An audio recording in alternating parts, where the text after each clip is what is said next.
Welcome back, everyone. Ready for another deep dive? Today, we're taking a journey into the fascinating world of electrostatics. Specifically, we'll be focusing on potential and capacitance with some help from physics textbook excerpts. Get ready to unlock the secrets of how charges create fields, what potential really means, and how capacitors become tiny energy storehouses. What always gets me is how potential energy, something you might know from gravity, completely revolutionizes how we understand how charges behave. It's like their hidden language. That's intriguing. Now, the textbook kicks off by talking about electrostatic force. It says it's a conservative force, just like gravity.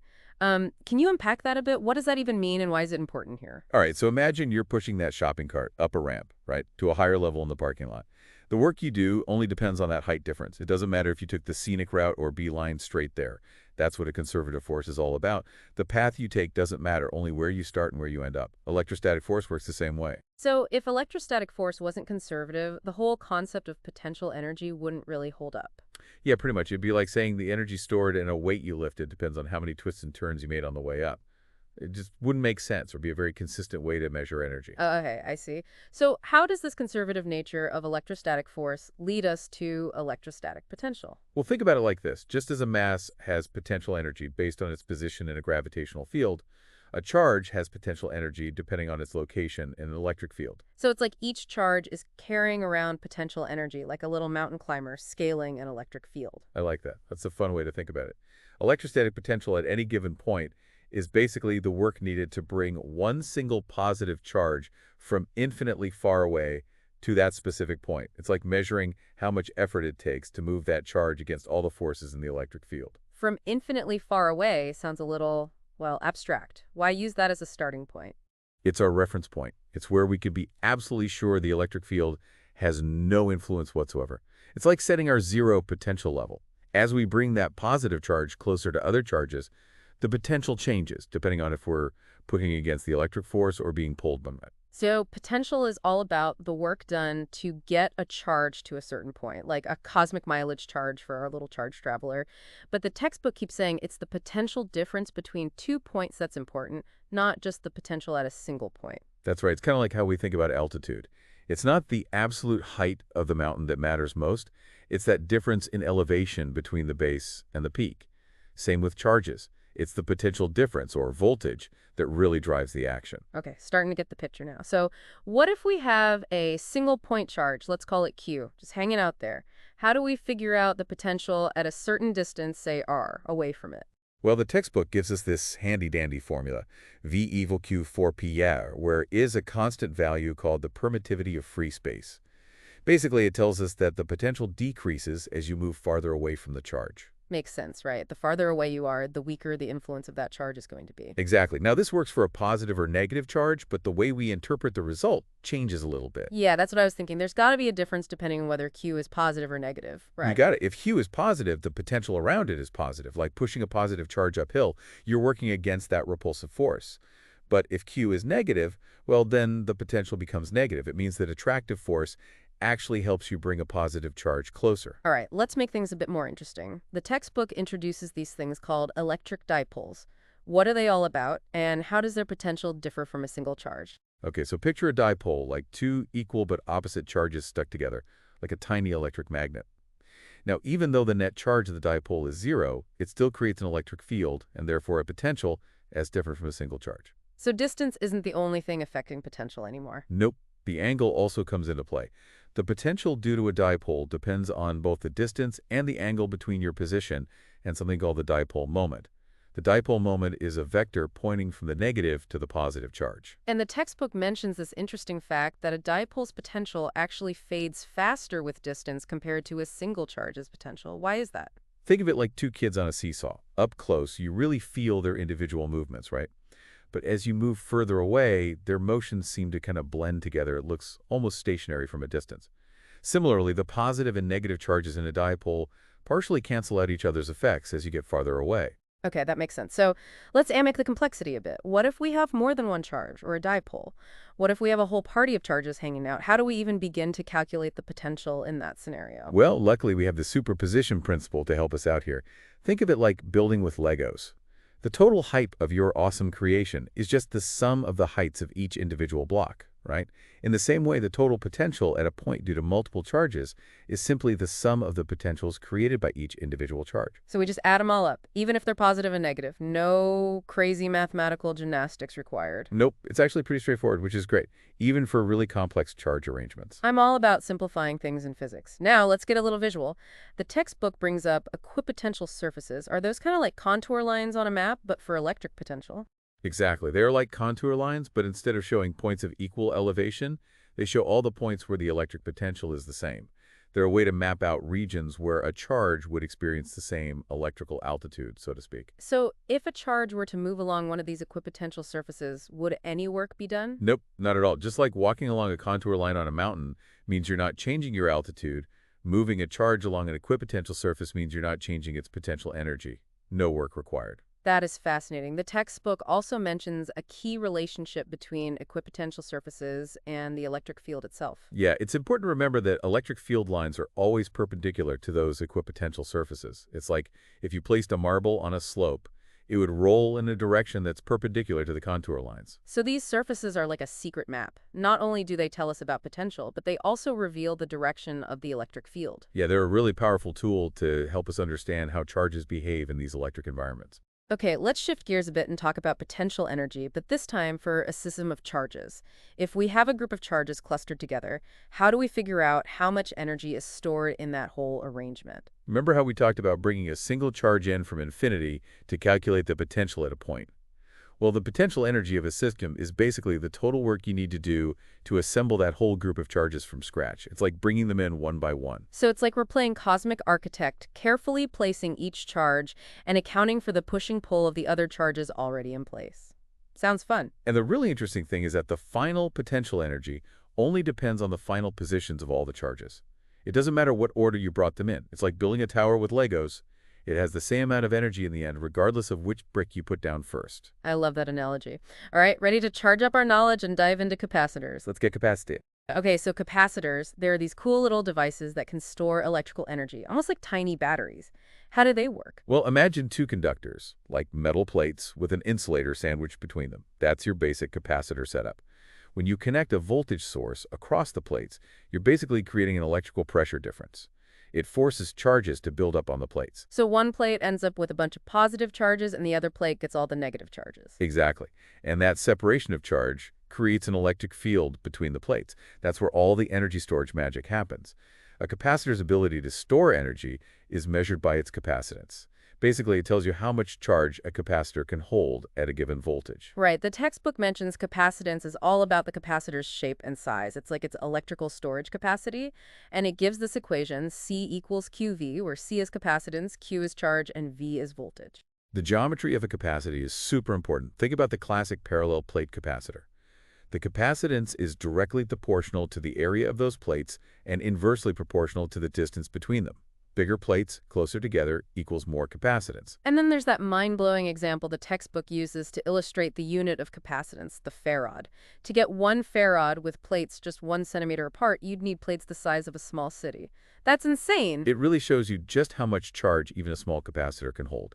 We usually work with microfarads and picofarads in practice, much more manageable. But yeah, that example really drives home how powerful capacitors can be. Okay, let's break down this parallel plate capacitor a bit further. The textbook goes into a whole derivation of its capacitance, but it's a little over my head, to be honest. Can you give me the simplified version? Sure, they basically use something called Gauss's law to calculate the electric field between those plates, and then they connect that to the voltage and the charge.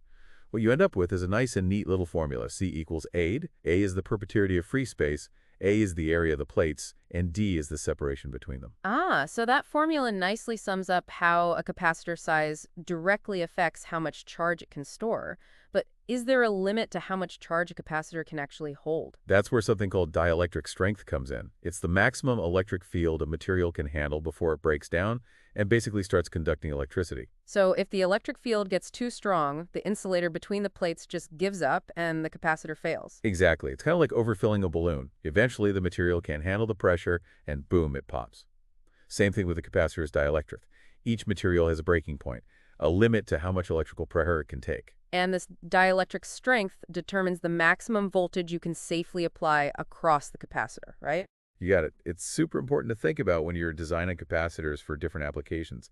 You got to make sure those capacitors can handle the voltages they'll encounter without, failing. Speaking of dielectrics, the textbook dives into how these materials can actually make a capacitor's performance even better.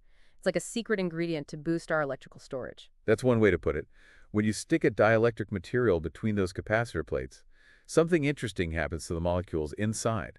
They get polarized by the electric field. Hold on. Polarized, does that mean they all line up like tiny soldiers? That's a great way to picture it. The molecules, which are usually randomly oriented, all align themselves with that electric field. And get this, they create their own mini electric fields within the dielectric. And here's the kicker, that induced field points in the opposite direction to the original field from the capacitor plates. It's like a tiny rebellion happening inside the capacitor. And that rebellion really changes things. That proposing field actually works against the original field, weakening the overall electric field strength between those plates. Wait, so a weaker electric field but the same amount of charge means? A lower voltage. And remember, capacitance is charge divided by voltage. So if we can lower the voltage without changing the amount of charge, we essentially get more capacitance. The dielectric is like a capacitance booster. Wow, mind blown. The textbook then introduces this concept of a dielectric constant, which is represented by K. I'm guessing a higher K means a bigger boost in capacitance. Yep, you got it. Air, for example, has a dielectric constant very close to 1, so it doesn't really affect the capacitance that much. But other materials, like certain ceramics, glass, or plastics, have much higher dielectric constants, making them perfect for boosting capacitance. This is all so fascinating. I'm starting to see how capacitors, especially with the help of those dielectrics, can be these amazing energy storage devices. What happens when we start connecting multiple capacitors together? Does that change the overall capacitance? For sure, there are two main ways to connect capacitors, series and parallel.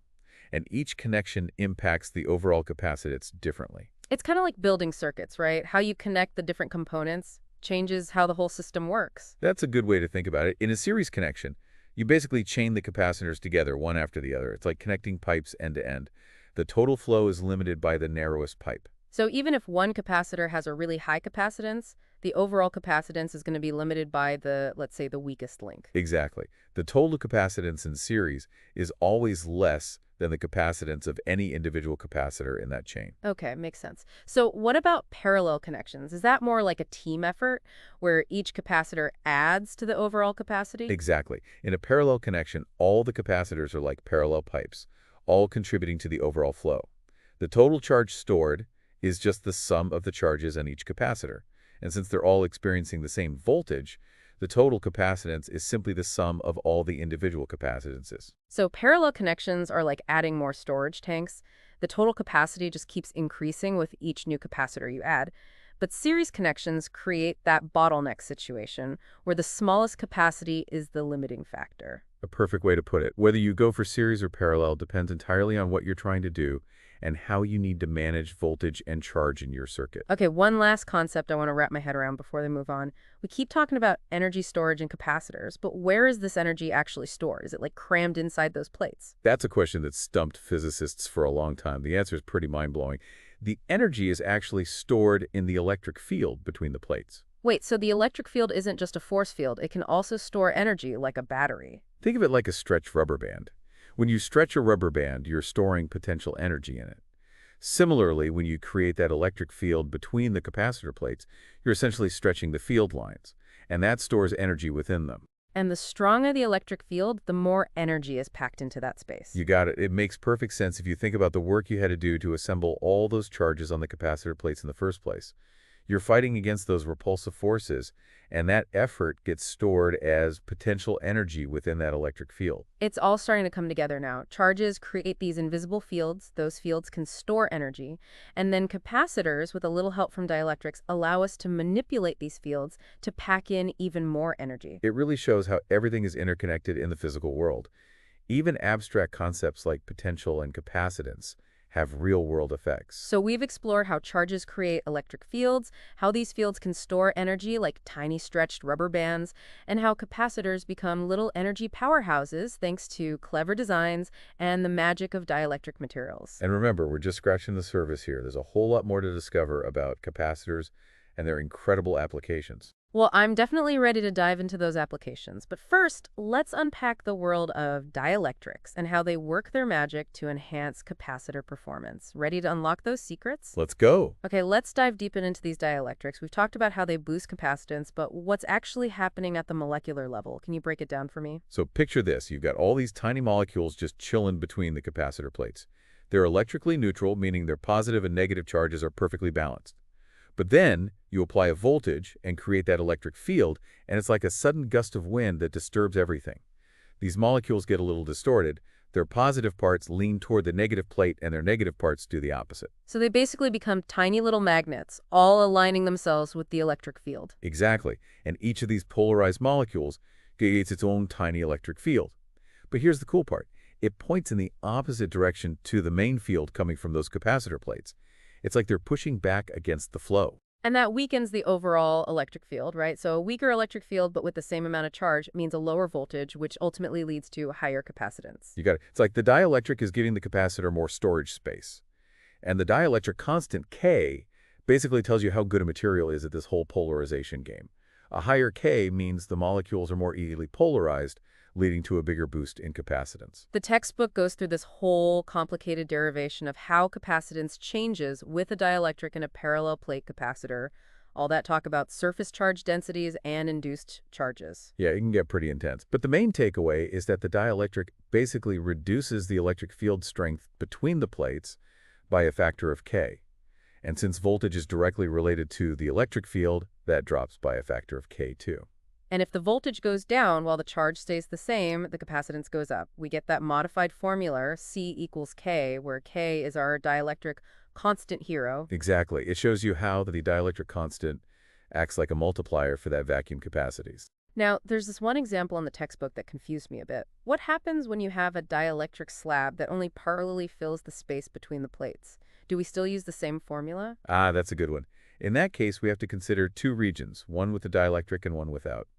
It's like having two capacitors in series, each with its own capacitance. So we calculate the capacitance of each region separately and then combine them using the series formula. Precisely.